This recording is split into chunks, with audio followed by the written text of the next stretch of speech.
Hey, good morning, folks. Let's see. This is Algebra 1, Unit 2, Lesson 1. We're working with solving equations. Now, the Desmos thing gives us like this idea of a little machine that follows a set of rules, so that you input different values for x and it's going to multiply by 2 first. We see that, and then the next thing it would do would be to add 4. We'll zoom in just a bit. It'll add 4, and then it divides by 5, and the result would be 12. How do we work that backwards? So here's the thing, is that there's a role model way of like how we show our work for that. This is a visual way that can help us go, oh, well, if we divided by 5, if that's the last thing we did, then we would undo that, sorry about the stray mark there, by multiplying by 5 and doing 12 times 5. Okay, so 12 times 5, and we get 60. So, so this value of this up here must be equal to 60, that when we divide it by 5, we get 12. And we keep thinking that way. 2 times something plus 4 would make 60. So what value plus 4 would make 60? So, well, if we take away 4 from the 60, we'll get 56. And that must be the value that 56 plus 4 would make 60. So, we're undoing that operation, doing the opposite operation.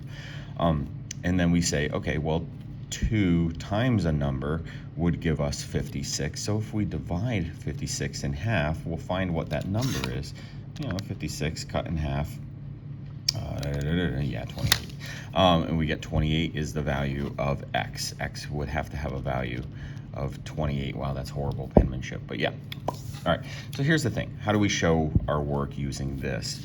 I tend to like to recopy the problem. 2x plus 4 divided by 5 is equal to 12, and I want to keep my work organized. Right away, there's no way of simplifying it. When we first look, can we simplify anything? Can we distribute things? And it's like, it doesn't make sense to do that. This is a 5, remember?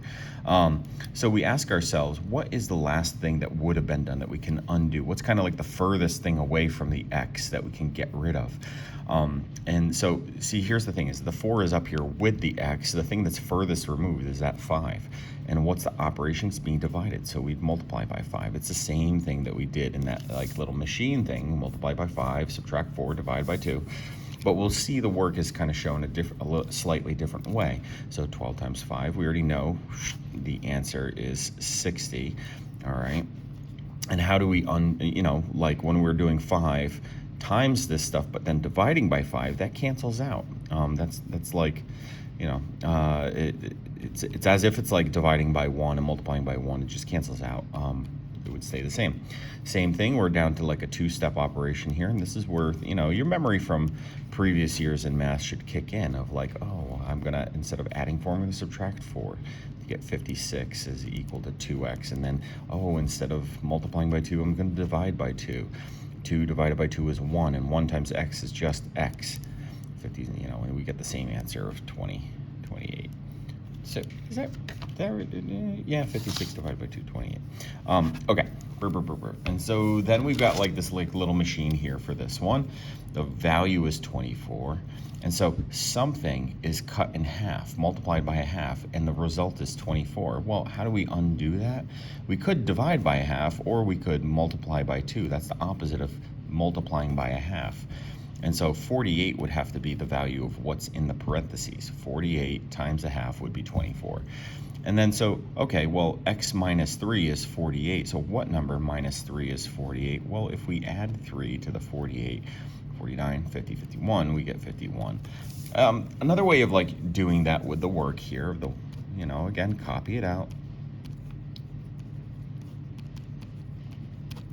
is to say, well, we could distribute, but here's the thing, doing 1/2 times x and 1/2 times 3, we're gonna get like decimals. I don't wanna deal with decimals.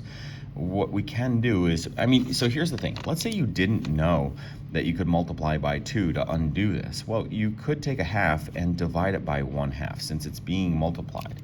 1 or a half, 0.5 divided by 0.5 is 1.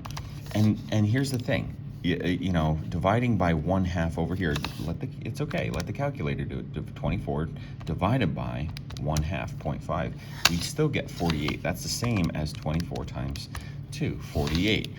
So either way, we're gonna get, whether we undo this by dividing by the same number or multiplying both sides by 2. Either way will cancel out this 1/2. It's just a personal preference and how you like to work with numbers. Again, we get the x minus 3, and then we're going to add 3 to get that 51. Okay. So again, you did not have to solve it both ways in class. I wanted to emphasize more on the how do we show our work this way. But you know, homework, I'm going over everything. So let's see this one. This is one where when I look at it, I could do 5 times 3 and 5 times 2. Absolutely. But here's the thing. I could, instead of multiplying, I could divide by that 5 and divide by that 5. This is nice because 55 divided by 5 would be a negative 11. Negative 55 divided by 5 would be negative 11. And there's no decimals. And we didn't make any of the numbers bigger. So now we have 3x minus 2 is 11. We ask ourselves, how do we undo that? Well, something minus 2 is 11. We'll add 2 to that negative 11. Add 2, and the result would be a negative 9.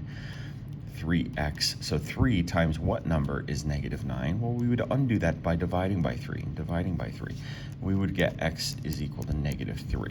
Again, totally okay to use the calculator. Remember that if you're typing in like negative 9, like that, you type in the negative symbol first, not the subtraction sign. So negative 9 divided by 3. Yeah, again, the answer is negative 3. We already know that. Okay. So number 4, I also asked you to do. So this is one where looking at it, it's like I've got x's on both sides. We didn't do anything like this in class. And so I am hoping, like a little shooting star here, I am hoping that maybe you've got an idea of how to do this. What I do notice with this is that 6 x's and 2 can both be divided by 2. So I have 2 things that I could do. I could multiply by 2 to undo the dividing by 2. And if I did that, I'd have to multiply both of these parts by 2. Let's see what that would look like. So if I multiply by 2, I then have to bring parentheses over here.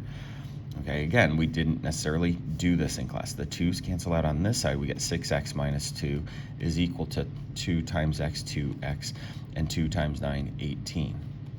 Okay. And then what we have here is we have variables on both sides.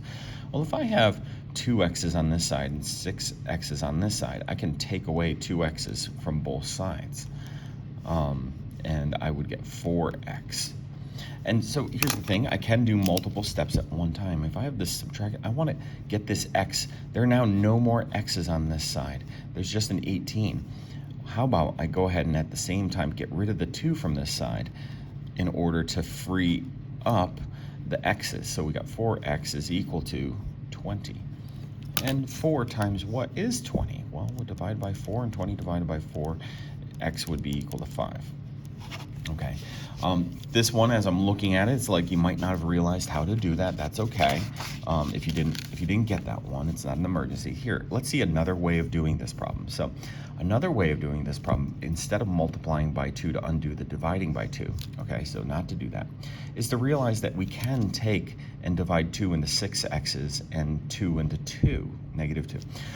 If we divide each of those, 6x divided by 2 would be 3 x's. Negative 2 divided by 2 would be negative 1, and we would get this. 3x minus 1 is equal to x plus 9. Now that's kind of nice. Now as we're looking at this, we treat this as like, well, we've got 1x on this side. We could take away 1x and take away 1x from both sides. Again, we didn't see anything like this in class. It's okay. We're going to be okay. We get 2x. And I could also do the thing where I'm like, let's add 1 to this side to get this to go away, and add 1 to the other side to get that to go away. This is us doing stuff to both sides. And we would get 10. And 2 times what is 10? Well, x would have to be equal to 5. We divide by 5, divide by 5. Oh, no. Yeah. No, 2. Divide by 2. 2. Sorry, my brain glitched a little bit. 10 divided by 2 is 5. The answer is 5, because 2 times 5 is 10. Okay, now I also asked you to do 7 through 10. So some of these are going to be a little bit easier than what we just did. So like this one, this is a 2-stepper. We're going to take away 19, take away 19. I know this is a longer video, but that's because I'm talking through it all. And we would get 3x is equal to, well, 40 minus 19 is 21. And then we say, well, divide that 21 by 3, divide by 20, so we undo the operation of multiplying by dividing. We get x is equal to 7. That one's a fast one. Here, we have an x and a 3x. We can combine that to make 4x's, because this is like an imaginary 1 in front of that. So we have 4x plus 1 is equal to 5. I can move that 1 on the other side, make it visually. I can also flip the whole equation around. But all right, and then we're going to take away 1 from the 5 to get 4 is equal to 4x. And we say 4 times what is 4? Well, that have to be 1 when we divide by 4. 4 divided by 4 is 1, and we get 1 is equal to x, or x is equal to 1. It's okay, we can flip it around. Okay, and okay, we look at this one, and I say, I've got x's here and x's here. Let me get all the x's on the one side by taking away the 4x's here and taking away 4x's from this side as well. All right, so we get 18 is equal to 2x, and we say 2 times what is 18? That'd have to be 9. We would end up getting x is equal to 9 because we divide by 2. All right, and the last one. Same thing. I see that we have 3x's here. Take away those 3x's and 3x's from this side, and we're just left with 1x. And I can just write that as x. And we got a 5. Well, let's deal with that 5. Let's take away 1 from this side so that there's only x's on this side. Take away 1 from this side, and we get 4, and boom. All, by doing those 2 steps all in one step, we kind of get straight to the answer. X must be equal to 4. Now, with any of these, we could always take the value we get, put it back into the original, and see if it works. Let's just do that one time here with this one. So every time I see an x here and here, I want to replace it with the number 4. So 3 times x, 3 times 4, plus 5, equals 4 times x. Well, 4 times 4, plus 1. And so what am I doing? I'm checking my work to see, is the value of 4 a solution to this? 4 times 4 is 16, plus 1 would be 17. 3 times 4 is 12, and 12 plus 5 also makes 17. That works. It's a way of verifying if our answer is right or not.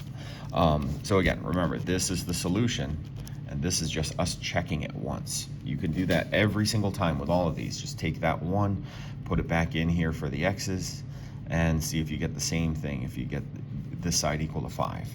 And we do. All right, folks, take care. Bye.